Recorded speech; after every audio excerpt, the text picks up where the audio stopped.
On the morning of October 2nd, 2006, Charlie Roberts, a father of 3 young children, entered an Amish schoolhouse in Pennsylvania and shot 10 little girls, killing 5 of them before taking his own life.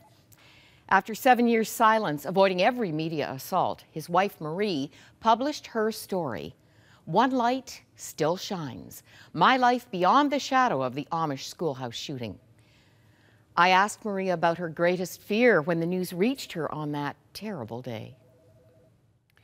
You know, I think for our community, for my family, just the way that life can change in an instant, taking you from, all that you thought was secure and stable about life into this place where you can't predict the moment that's going to come. It was the forgiveness, grace, and compassion expressed by the Amish community that overwhelmed Marie's family and brought glory to God as it made news around the world.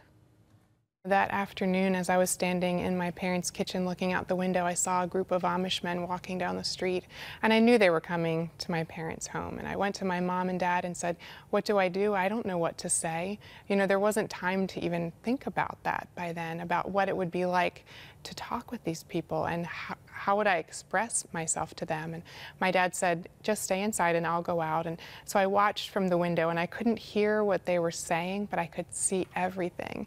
I saw them put their hands on his shoulder and wrap their arms around him. And as he came back inside, it took him time to recover from the emotion of that moment. And he said, "Marie, they came because they were concerned about you and the children. They want you to know that they've forgiven Charlie and that they're extending grace and compassion over your whole family." I think the place where I really lost it, see, I'm having trouble even bringing it up, was the funeral of Charlie, your husband. Tell us what this community did for you and your children. That day, I thought it was probably one of the hardest days of my life. You can't ever imagine what that's really going to feel like, but in that moment there wasn't any way to think that anything could be harder than this.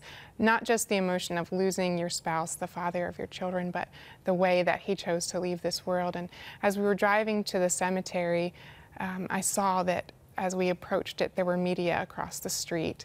And I was thinking, God, on this heart-wrenching day of our lives, I don't want the world looking in. I don't want to be a spectacle with my children and our family. And as we came around the corner and into the parking lot, a group of Amish people started walking towards us in a single file line. And as we drove in, they came and stood on the other side of our car, and they shielded us from the onlookers of the media. All that could be seen were their backs.